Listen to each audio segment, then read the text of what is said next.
დიდ აფეთქებამდე არაფერი იყო. არაფერი. ნახეთ 100 წლის წინ კაცობრიობა რამდენი ხანი არსებობს? 100 წლის წინ მივიდა იქამდე კაცობრიობა, რომ სამყაროს შექმნამდე არაფერი იყო. და არც დრო და არც სივრცე.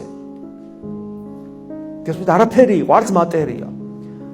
ბიბლიაში მოსე როდის იყო, როდის იყო მოსე? 1000 წლები.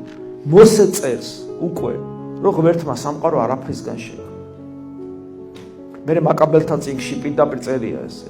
ღმერთმა რომელმაც სამყარო არაფრისგან შექმნა. და მერე პავლე მოციქული იმეორებს, რწმენით ვიცით, რომ ღმერთმა არაფრისაგან შექმნა მთელი სამყარო. არ არის საოცრება. კიდევ ერთ საინტერესო. ეინშტეინი ამბობს, რომ მატერია არის შედედებული ენერგია. იმიტომ რომ დღესთან ვინც ელემენტარული ფიზიკა ის რაღაც პოპულარულ დონეზე იცის, რომ ამ სიმაგრეს საფუძველი არ აქვს. არაფერი არ არის აქ მაგარი. ეს არის რაღაცა ატომების ურთიერთ დაძაბულობა და თვითონ ატომიც აბსოლუტურად პრაქტიკულად სარიელია. ამ სიმაგრეს საფუძველი არ აქვს, მაგრამ რატომაც მაგარია. უცნაურია. გონებისათვის ბოლომდე მიწვდომადი ეს არ არის. ამიტომ ეინშტეინი სწორი ამბობს, მატერია არის შედედებული ენერგია. გადასარევია.